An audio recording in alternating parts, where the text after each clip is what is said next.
would say that one of the most crucial components for self-defense is your ability to grip fight. Take this clip, for example. Guy gets double underhooks on somebody, and instead of trying to fight off the grips, he instead tries to rethrow the dude that's grabbing him and results in himself getting slammed onto the concrete by his head, right?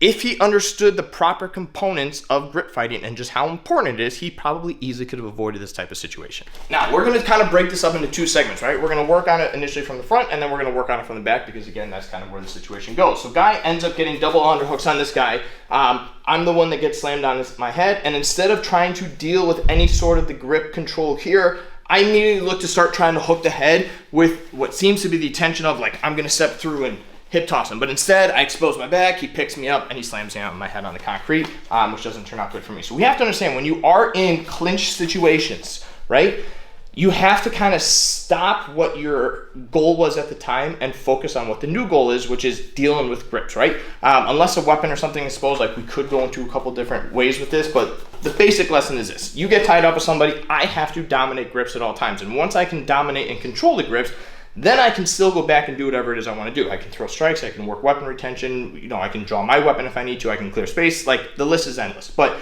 in this situation, when the person immediately starts grabbing you, the thing I don't want to do is posture and stand up, right? Because this person, when they do get these double underhooks, are going to try and suck your hips in, because the more he sucks my hips in, the more he's able to manipulate my weight and again, toss me however which way he wants.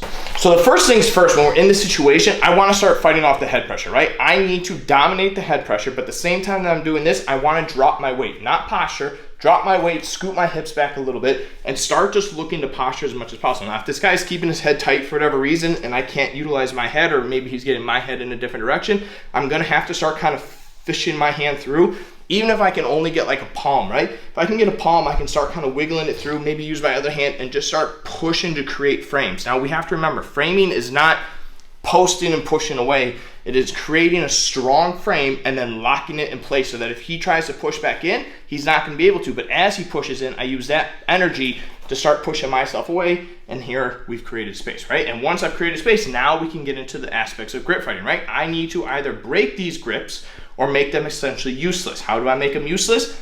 I get better grips of my own. So if I'm able to do this and I break the grips, perfect. If the grip breaks, I can immediately just work strikes from here, you know, maybe throw some knees, and we can get the hell out of there. If he's still able to maintain these grips, but I've created space, then maybe I start fishing for double underhooks of my own. Because again, in this situation, if he's got double underhooks, essentially he's got inside control. And one of the key components of grip fighting is having that inside control. So when I've gotten here, I've created space that I can re-pummel. So I can keep one frame, I can use my other hand, I can re-pummel underneath, and start looking to lock up an underhook of my own. Now, whether I start with just one and maybe start kind of working off towards that side, and I just utilize one underhook to either get, you know, maybe good shoulder pressure, or start working around to try and trap the other arm, it doesn't matter, but I'm utilizing this one underhook to put myself in a better position. That again makes his grips useless. Or once I pummel with the one, I can press real quickly and then come under, and now I've got double underhooks of my own, which again is a great position to be in. I can now start kind of pressuring in. Maybe I start working towards crossbody 2-on-1s a little bit, or like the split seatbelt grip. I can start working into the head pressure of my own, and now I'm in a position to where I don't have to worry about being taken down. I can take him down instead, multiple different ways. Or again, I can kind of just use this position to control him, and then I can completely disengage if that sees fit. So we have to just remember, especially when we're dealing this from the front, right? We have to control the aspects of grip fighting. I need to get good head pressure, whether that's me creating frames to where I eliminate his head pressure, or I work my head in to where my head's in a good pressure. I need to be in good posture, which means my weight's down and my hips are back a little bit, so you're kind of on like that 45-degree plane. I'm fighting off his grip, so if he's trying to grab my hands or whatever, like I'm avoiding those grips, I'm counter gripping, or again, we make his grips essentially useless by getting a better grip. And then lastly, I need inside control. So in this case, I want to work underhooks and get into a good position. So now here, I've got cross grip, I've got an underhook grip, I'm in a good posture, I'm driving my head in, I'm in a good position that if we were fighting, I'm dominating the clinch, which again gives me countless options, not me trying to essentially reshoot when I'm in a bad spot, which is what this guy did, right? He had no control of these grips, and instead of actually trying to fight the grips and put himself in a good position, immediately just says, screw it, I'm gonna hip toss you, exposes his back, and gets tossed onto the ground. Now, part two of this, if we end up in this situation, maybe he did start going for a headlock, doesn't matter, right? If it ends up where this guy gets your back, first thing first, I need to again start fighting the grips right away. If I start posturing or trying to deal with anything else, I'm gonna get picked up very quickly. So First things first, we get heavy, we drop our weight back a little bit, and right away I'm going to start attacking the hands. Now, in the world of self-defense, everyone loves kind of doing these small joint manipulations, the fancy wrist locks, right? Shit's gonna be happening fast. Don't sit here and try and finagle your way through and get like the perfect lock. Just put pressure on the hands. Again, I'm either looking to break the grips or make them useless. So as I'm putting pressure, I'm gonna start walking my hips away, drive my head back. Yes, we're talking street situations. Throw that head back into their face. Maybe they let go, maybe not, but they're gonna feel it.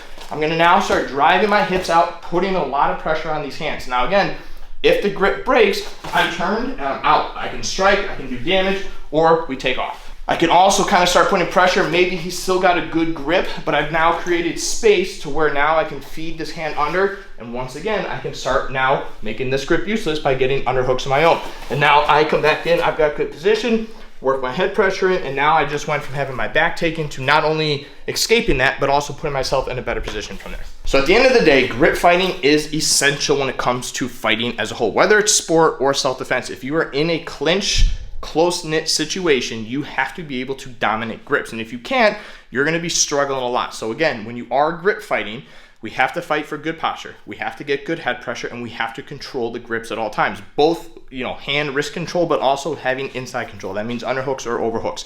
Fight for that position, fight for that control, and you'll find that you'll be handling those situations a lot easier. Stay safe.